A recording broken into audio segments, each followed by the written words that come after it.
Super Rugby Trans-Tasman, the Friday games. Hurricanes up against the Rebels, Force up against the Highlanders. We'll go through the lineups, some of the stats, the predictions, and you guys can let us know how you reckon these games are going to go. A wee bit of pressure on the Aussie teams after going none from 5 last week against the Kiwi opposition.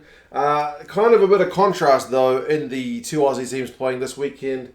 I guess kind of with the Kiwi teams as well, but essentially the Rebels got an absolute hiding when they played the Blues at home, whereas the Force actually came within inches of beating the Chiefs. So a very big contrast. Hurricanes had a great game offensively, but the defence was pretty shocking, and the Highlanders were probably the best overall of all the four teams in terms of their result, and their position on the log after one game reflects that as well. But anyway, we'll go through the first one. The first game is the Hurricanes and the Rebels. Like I mentioned, Hurricanes are in third. They got a big old win, but they conceded a huge amount of points. They scored 64, conceded 48. The first number is great for them, but the second number is still a wee bit worrying against the Waratahs, who struggled in the AU campaign prior to this competition, whereas the Rebels, they don't even have the positive of one and then the negative the other. They've only got the negative. They conceded a huge scoreline. That's it. There's no counterbalance to that. It's just poor. They were the worst team by a mile. Can it get any worse? You would hope not. Let's hope that one's out of the way. That was a blip and that the team can kind of refocus and hopefully score more than 3 points, 50 points to 3 against the Blues. If the Hurricanes' defence is anything to go by, there should be some gaps there, but I can't imagine the Hurricanes conceding anywhere near that number of points 2 weeks in a row. Maybe they'll prove us all wrong. The Hurricanes are gone with Numia, Coles and Lomax in their front row, so relatively steady. That means Aumua still has his role as kind of that impact guy who really brings a lot of power from the bench. Blackwell and Scrafton are the second row, so Scrafton comes in for Wakaliawere. Prinsep, Kirifi and Flanders, that's the same. Back row, remember, there's still no Savea. He's out long term, but Kirifi has been really bringing it in terms of his work rate. He will hope to inspire the guys to put on a better defensive shift than last week. Taumateine gets a start ahead of Campbell. Ledger gets a start at 10. Remember, Ruben Love looked to be pretty seriously injured. Good news is he's only going to be out for about a week, I think, with a concussion. It looked like he might have some kind of neck or spinal injury initially, but he's been cleared, so it looked a lot worse than it was, which is a great bit of news because he's still, he's only like 20 years old. That would be horrendous, but good news is he's going to be back, but Ledger gets a crack this week. Laumape is back as well. Remember, they rested him last week. It was kind of awkward timing in that they said Laumape's going overseas. Next week, he doesn't get played. So as soon as this move to Stade Francais was confirmed, he was out of the 23, and it seemed maybe to be like a direct connection, but the coach has said, no, just rotation, just a bit of squad rotation. He'd played all the games in Aotearoa, so he needed a break, and he is back after that break. So he's at 12. Billy Proctor's at 13. That means Umanga Jensen, who was at 12 last week, is not in the 23. So a bit of rotation going on. Goosen, Savea, and Barrett is the back three.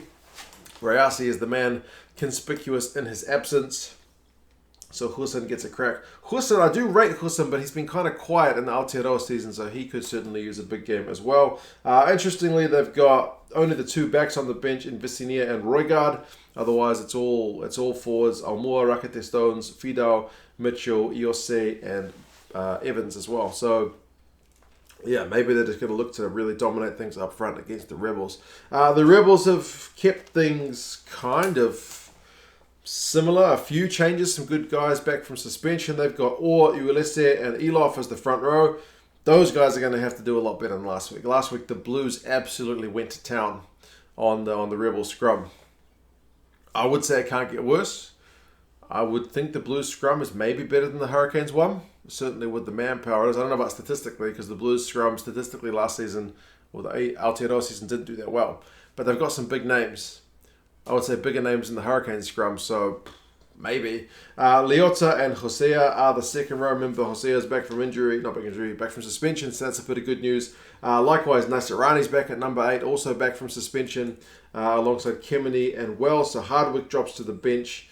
Ross Hailapeti drops to the bench as well. Hardwick's been one of the kind of better tacklers and pilferers this season, but Kemeny in terms of a defensive shift, was one of the few Rebels last week who actually had numbers that you could stand by and put your head high without having a ton of kind of missed tackles. Powell is 10. Carter Gordon's at 10. Powell's at 9, so that's the 19 combo. If you're looking for Aumua, he's at 12, so he moves to a position. He hasn't played in Australia for a while, but used to play there a lot when he was in the Northern Hemisphere, and he is captain at 12. Magnay moves to 13 from 12. Korobete is on the left wing. Kellaway, who's back in Australia, is on the right wing. And George Worth, who's on loan from Leicester, is at 15. Lomani, Ely, Tuttles, your back replacements, and I mentioned Halapeti and Hardwick, Sordoni, Gibbon, and Hansen as well. So yeah, kind of some changes without being drastic changes for this Rebel side, which did get a big old handing to last week. But bit of pressure on Carter Gordon, but he's up against Orbyn Ledger, so neither of these guys kind of household names in terms of this level what they're playing at. The battle of the stats, like it's lopsided as it gets based on just one round before. Clean breaks last week, 24-5. Hurricanes made a lot, Rebels made not many. Run meters 718 to 208. All these stats are bad reading for the Rebels. Defenders beaten 34-13.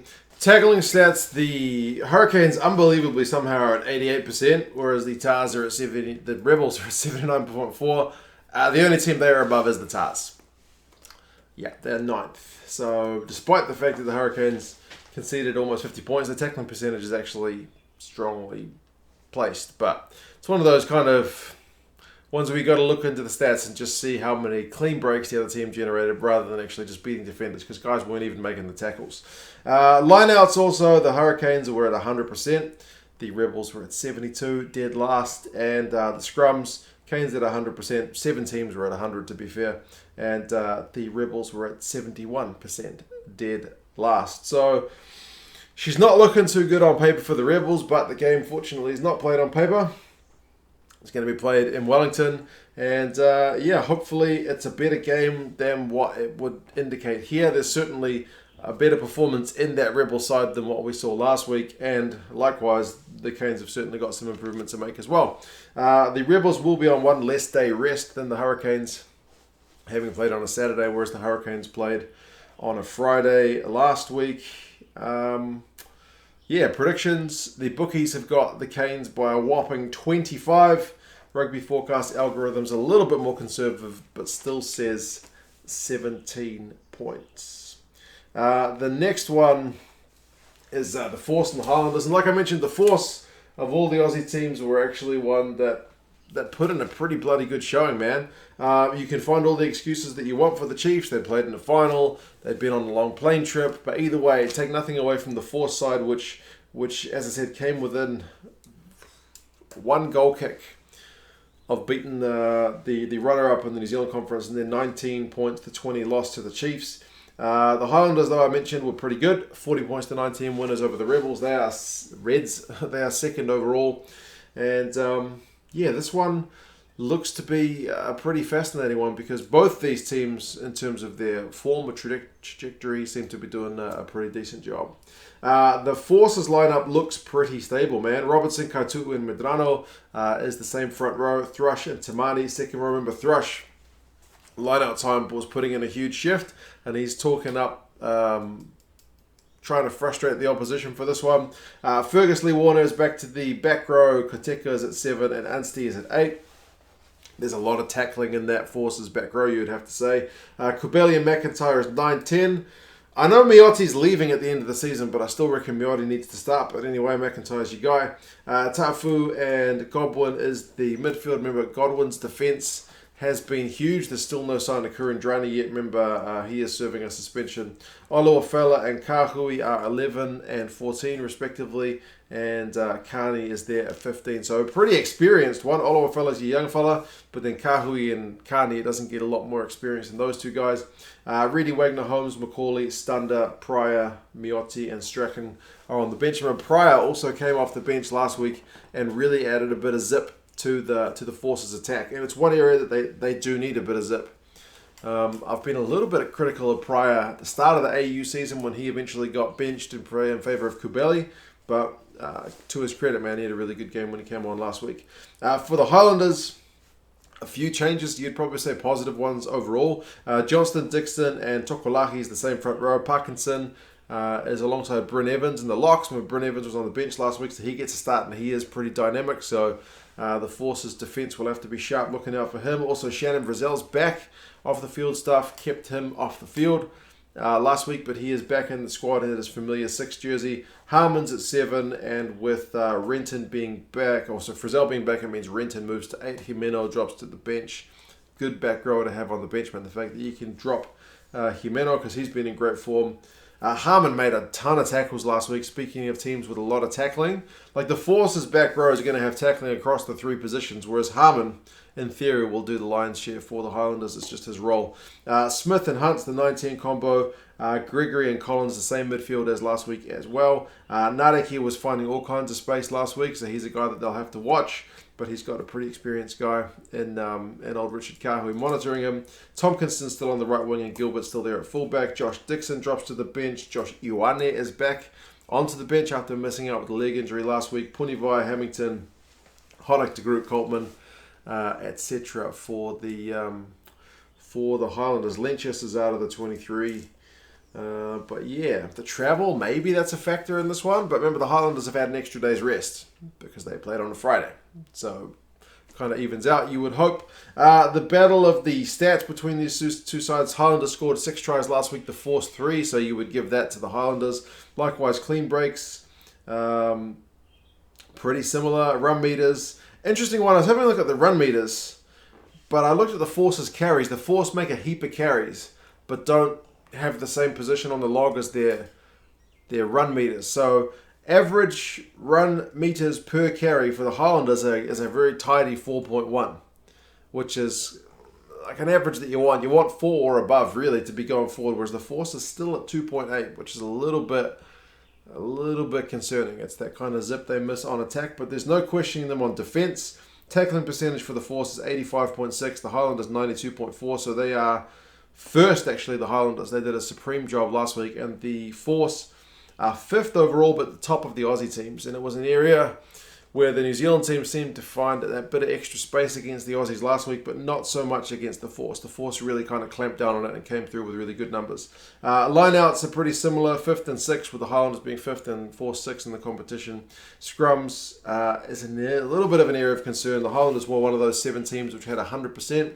Whereas the Force were at 80, so only better than the Rebels. They did concede a little bit under pressure last week against the Chiefs. But anyway, predictions for this one. The bookies have got the Highlanders by 10. Rugby Forecast algorithm goes a little bit closer and says Highlanders by 5. So, yeah, man. On paper, the Hurricanes look pretty much a shoe-in against the Rebels. But like I mentioned, they've got some good players in that lineup, man. You've got a bunch of Wallabies in that lineup, so they should be better value than 50-odd points. The Force at home, it's their last game at home, so they do need to really knuckle down. If they're going to go anywhere in this competition, they could desperately use a win here. And any loss by the New Zealand teams is going to be, it's going to throw that whole kind of table into a bit of chaos, because right now the talk is, well, it's just going to be the 2 teams who go undefeated, and whoever has the most bonus points will finish top. So we could certainly use a bit of mixing it up in terms of the results. But anyway, we will see. You guys let me know your thoughts. How do you think these games are going to go? Are they going to go according to the script? Are the Highlanders going to struggle away? Is the travel going to be a factor? Is the extra day's rest going to balance it? Rebels in for a hiding, or can they back up after a pretty bad performance last week? Will the Hurricanes defend any better?